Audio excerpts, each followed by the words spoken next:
बिहान भयो घरबाट कता जाने छ दादा पनि डुल्न बिहान भयो मम्मी म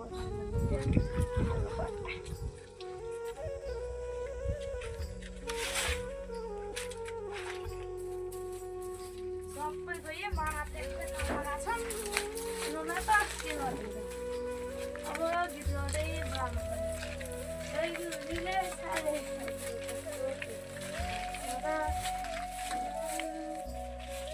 सुता के गर्दैछस् यहाँ बराला त्यसैले आँखा छैनन् यहाँ बराला छु मान्छेले कस्तो रिसाछ नि यहाँ एक बराला सब भुल्न गएर राम्रो मनसँग सोधे भने किन यस्तो गर्छस् मैले आज तेरो खुसीको खबर ल्याएको छु के खुसीको खबर भन्दैस् तँलाई मन पराएको त्यो केटा थियो नि तेरो मलाई नम्बर माग्थ्यो अनि मैले नम्बर दिएँ तेरो किन्दै कस्तो अनि त्यो त पुरै लोफर छ त किन्दै कस्तो होइन कि मैले त सुदालाई माया गर्छु भन्थेँ त्यही भएर मैले दिएँ किन्दै कस्तो त्यो त लोफर छ अब दादामा माया हुन्छ गर्छ त्यसले गर्दो मलाई केही हुन्न कि अब तँलाई एकछिन पनि फोन पनि गर्ने गऱ्यो भेट्न पनि आउने हो तँलाई अब रिसी यस्तो अब भेट्न पनि आएको छ कि माथि जान्छ खै कहाँ आएको छ है खै माथि आएको छ कि उसानो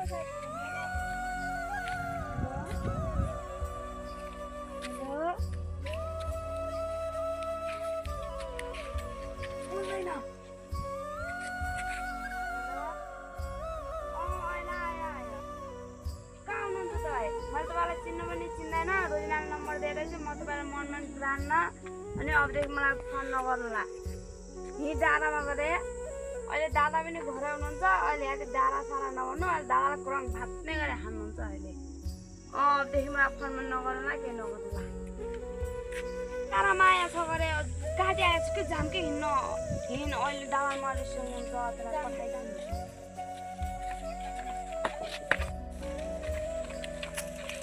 अहिले भर्खरै फोन लाग्थ्यो अहिले भर्खर लागेन घर त यी माथि भन्थे के जानु पर्यो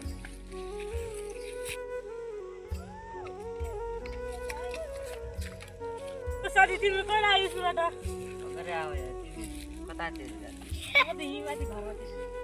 ती कामले आयो त राजा अनि म चाहिँ सुन्न काम धेरै दिन भइगयो त्यही के हाम्रो स्कुलमा पर्छ नि सुचता भन्ने त्यसलाई भेट्न आऊ कि यहाँ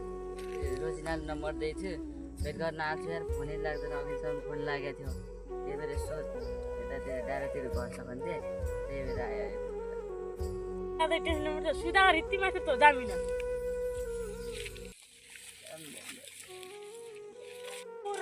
म तिमी अब के तिमीले त्यो थाहा छैन न त्यही भएर म माथि टाढो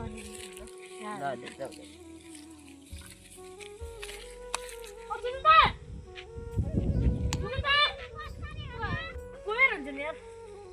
त्यहाँ मरेर त्यतातिर बोला कि छैन हाम्रो स्कुलको त्यो रुसुम छ त त्यसलाई त भेट्दा अरे न अब मैले अघि नसम्म फोन हान्दा थिएँ मैले व्यस्त कलमा राख्दैछु जानु म जा गरे क्या मसित केही टेन्सन गर्नु क्या जा मैले केही गर्दैन नि मसित के हिँडिन् जाम म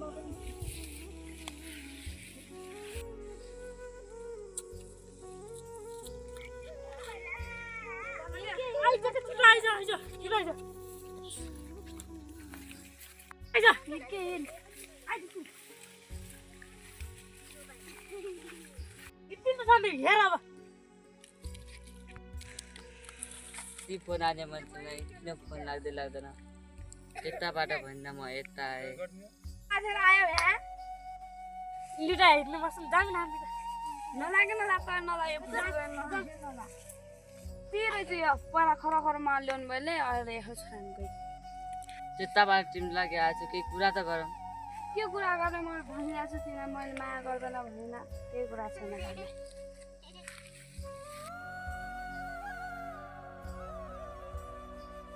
तिम्रो मनसँग भने पछि न अब म यसलाई जाद्रो मनसँगलाई फोन गर्छु हेलो दादा एउटा केटी मलाई लास्ट टाइम मन परेको थियो भेट गर्न आएको थिएँ त्यसले मलाई बाले दिने त्यसलाई के गर्नु पर्ने हो दादा आफै गर्दैछु के रे यहाँ मेरो भाइलाई बाल नदिने को हो जस्तो म आफै आउँदैछु त्यही बस्छ एकछिन पछि म आउँछु मुलपानी भन्ने ठाउँमा छु तपाईँ छिटो आउनुहोस् यहाँ पानी म पनि मुलपानी छु कहाँ छस् त माथि डाँडामा छु दाइ म त्यही केटीको घर माथि 5 मिनट आउँछु म पक्क त रोक्दै गर्छु आइहालेँ म आउनु छिटो त यहाँ छस् खै कहाँ त्यो केटी घर जाऊ छिटो किन त जाऊ दाइ यार जबरजस्ती नगर्नु न यार के चाहियो तँलाई भन् दाइ त्यो केटी पटाउने मलाई एउटा आइडिया छ कस्तो आइडिया त्यसको साथी चाहिँ एउटी हो त्यसैले दियो नम्बर मलाई त्यसलाई पठाउने नि सब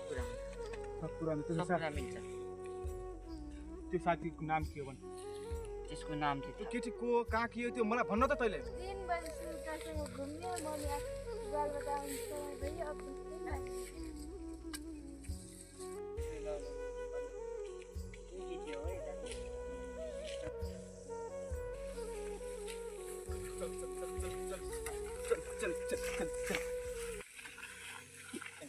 यसले एउटा केटीलाई यहाँको मनसुन पऱ्यो ल पारे तिमीले चिन्छौ मैले चिन्न त चिनेको छु तर त्यो मान्दै मान्दैन एकचोटि बोलाउन सक्छु भने बोलाइदेऊ न मेरो भाइ अलि लास्टै तनावमा तिमीलाई बरु पैसा जति पनि दिन्छु तर यसलाई त्यो केटी पठाइदिनु पर्छ तिमी सक्छौ त्यति गर्न म घाँस काट्नु जान्छु जाऊ म घाँस काट्नु तुरन्त जाऊ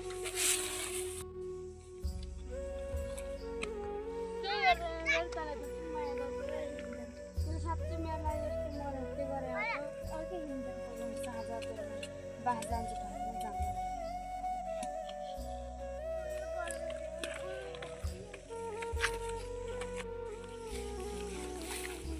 आने गरे बरु साझा हाम्रो घर बासी ल्याउँछु म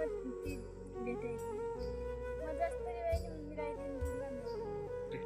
ए ल ल ठिक छ तिमी अहिले जाऊ घर साँझ जस्तो पनि बोलाएर मेरो भाइलाई मिलाइदिन्छु तिमीलाई तिम्रो भयो ल अहिले हामी लाग्यौँ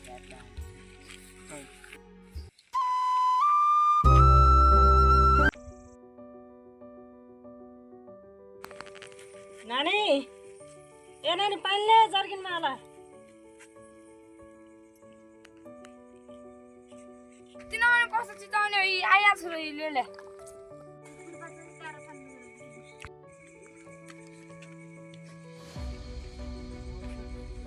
के गर्दैछ सुता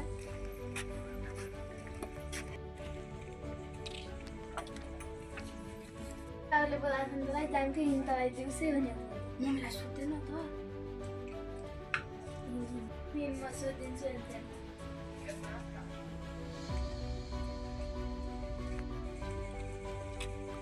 दिदीसँग हाम्रो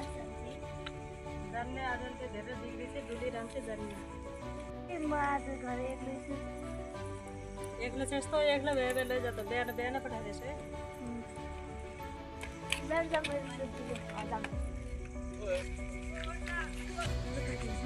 तर सँगै छु मलाई केटीको सादा राति आउनु हेर्नु न के हो आउँदो राम्रो हेर्नु कता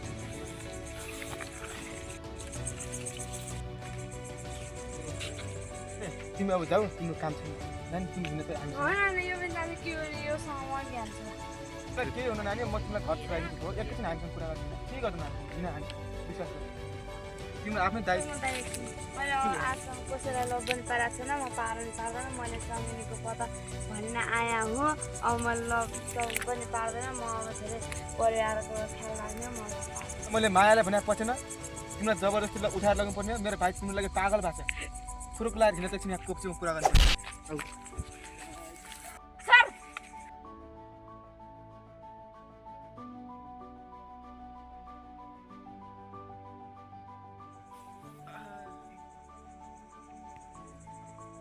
यो त मज्यो यार पुलिसले पक्रिन्छ जाम भएको म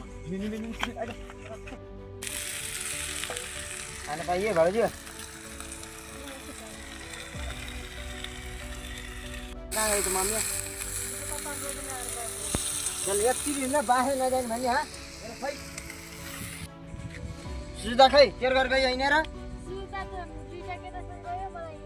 हिँड्न त जाम खोज्न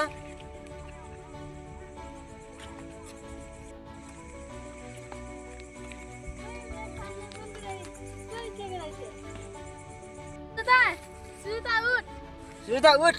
ओ सुधा बहिनी मेरो दादा के सुधा उठ खोले गरेर मेरो बहिनीलाई त्यसलाई मैले कता भी छोड्छु